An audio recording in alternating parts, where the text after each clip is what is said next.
ņēmu cālīti un griezu galvu no šķērēm. Jā. Un es tev parādīšu pāris kapakmeņus uzrakstus. Un tad mēs varam parunāt vēl par šo tēmu. Bet tev nav vispār bail nomirt? Nekad neizklaidēsies tik, cik tev raksturs neprasīs. Domas? Ļoti interesants, tāds pat mūsdienīgs. Čau! Es esmu Kristiāna Grāmatiņa. Es visu laiku daru kaut ko citu. Podkāsti, raidījumi, mainu arī darbus, bet tas ir tikai tāpēc, ka nezinu, kas es esmu. Es vienkārši cenšos censties, un varbūt tev ir tāpat. Tāpēc es tikšos ar cilvēkiem, kuri šeit ir ilgāk un zina lietas. Seniori, nu ja viņi nezina, tad kurš zina? Bet vai vispār kāds zina, kas ir jādara un kā ir jādzīvo? Šodien es došos izbraucienā ar Roju Olmīti, Edīti. Čau, Edīte! Ai! Nebūs ai. Netrakums vienkārši. Ja jūs gribat pārliecināties, ka visums ar jums runā, ievēlaties to, un tad jums 24 stundu laikā, kāds pārsteigums būs, kaut kas būs. Un tiešām otrā dienā Kristiāna zvana. Ko tu darīji, kad tev bija 18? Kādas bija tavas domas? Sākumā domāju, tā kā uz medicīnas institūtu vajadzēja iet, bet nebija tie materiāli apstākļi tādi. Tad es aizgāju līdzīgs medicīnai bioloģijas fakultāti. Cik forši, tu tiešām esi bioloģe? Es esmu biologs, jā. Viss jau bija forši. Bet tai laboratorijā bija tāds projekts izvēlēties, izpētīt labāko barību kosmonautiem. Un ko mēs darījām? Mēs taču ņēmām smukos mazos cālīšus. Un es to personīgi darīju. Ņēmu cālīti un griezu galvu no šķērēm. Jā. Tagad tas liekas šausmīgi. Šausmīgi, ja to tā uzņemtu un pateiktu, gan viņa ir. Sākumā bija grūti. Vajag, zinātnes labā. Bet par sajūtām runājot, tev dažreiz ir tā, ka, piemēram, man liekas dažreiz šokējoši, es esmu pieaudzis cilvēks. Upsī, es neesmu vairs bērns. Ka es neskatos spogulī, godīgi sakot, es jūtos, ka man varētu būt 20 gadi. Ar ko es neesmu mainījusies tā, pa lielam faktiski. Sajūtas, tādas pašas, kā man bija. Man ir vējš galvā. Es nezinu, vai prāts nācis klāt, tad nē. Nekas jau nemainās. Tad tu saki, ka mums vajadzētu vairāk kā jauniešiem izklaidēties, iet, darīt, tusēties, piedzīvot. Pirms bērniem, lai ir kārtīgi mēs esam. Jā, man bija tagad jau jaunieši, mēs jau ātri precējāmies. Mana mamma ir 19 gados. Omai bija mazāk, vēl kāds 17 vai 16 gadi, kad viņa apprecējās. Ja? Tā kā man bija 22, tad tas jau bija diezgan vēl. Vecmeita. Drīz būtu. Tad tās domas jau arī kā ar puisi iepazinās, tad jau tā kā tagad tu pārbaudīt, vai tas man ir īstais vai nē. Nekad neizklaidēsies tik, cik tev raksturs neprasīs. Un tas ies cauri visai dzīvei. Ja patīk, ja patīk būt aktīvai vai kā lai to saka, ne tikai ģimenei dzīvot, tad tas iet visai dzīvei cauri. Un tas nenozīmē, ka ja jaunībā tu esi izklaidējies, pēc tam vairs negribēsi. Es domāju, ka nē. Vienkārši tas raksturs cilvēkam ir tāds, kā man. Jā. Bet tev nav vispār bail nomirt? Vai ir bail? Nē, vairs nav. Kāpēc? Kā tas notika? Tāpēc, ka daudz informācijas tagad. Nekas jau nebeidzās. Tā kā nav. Vienkārši mēs aizejam citā realitātē. Nevajag baidīties, jo tās bailes jau neko nepalīdz.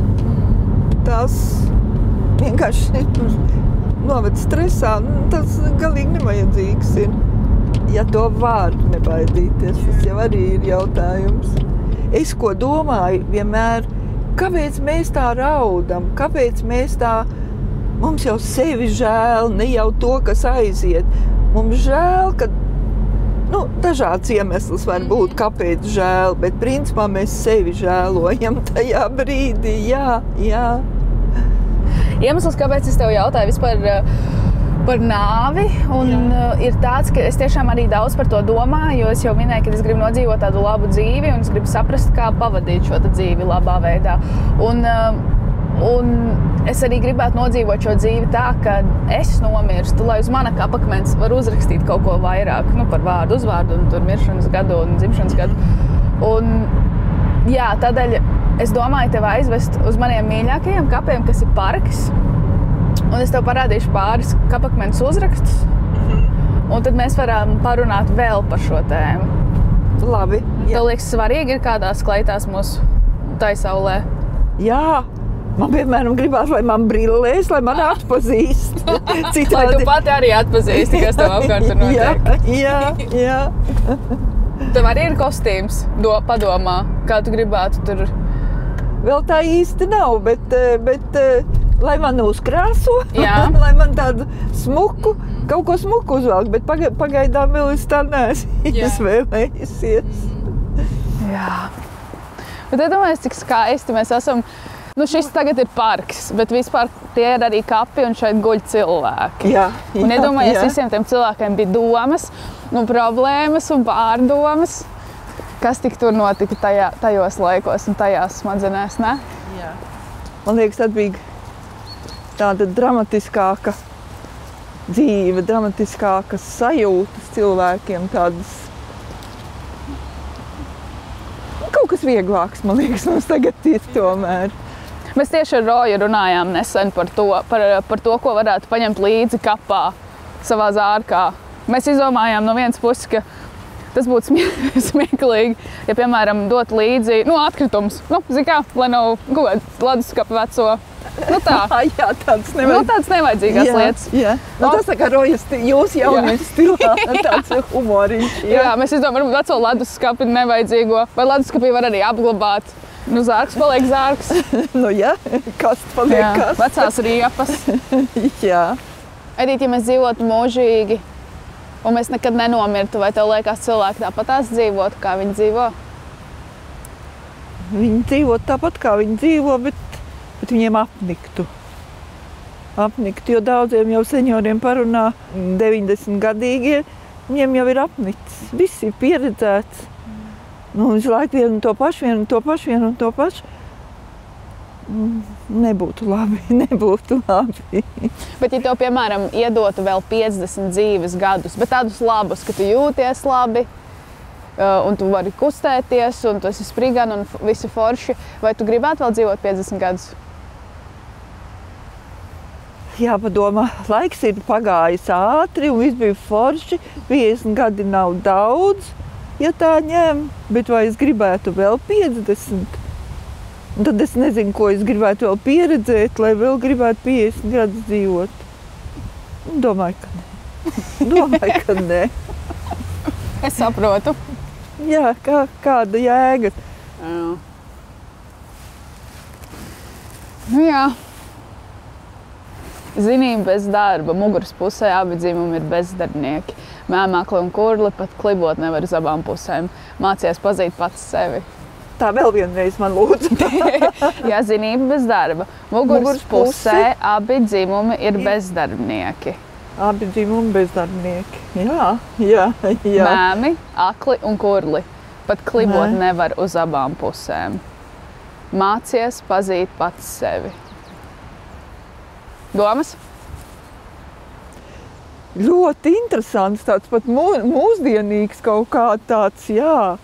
Un šeit mēs varam padomāt, ka mums ir jāpateicās tam, ka mēs esam dzīvi, teiksim, kā cilvēks, bet jāpateicās visām, ne jau tikai senčiem, kā mēs paredzam tur dažu tūkstošu gadu atpakaļ, bet miljonus gadu atpakaļ. Ja domājies, kāds bija, kas palika dzīvs kaut kādā trakā laikā, palika dzīvs, lai mēs varētu turpināties, lai mēs te varētu stāvēt.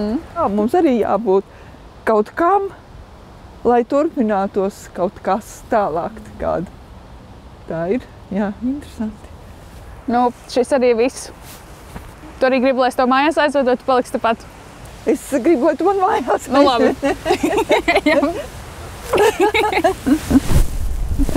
Cik forši.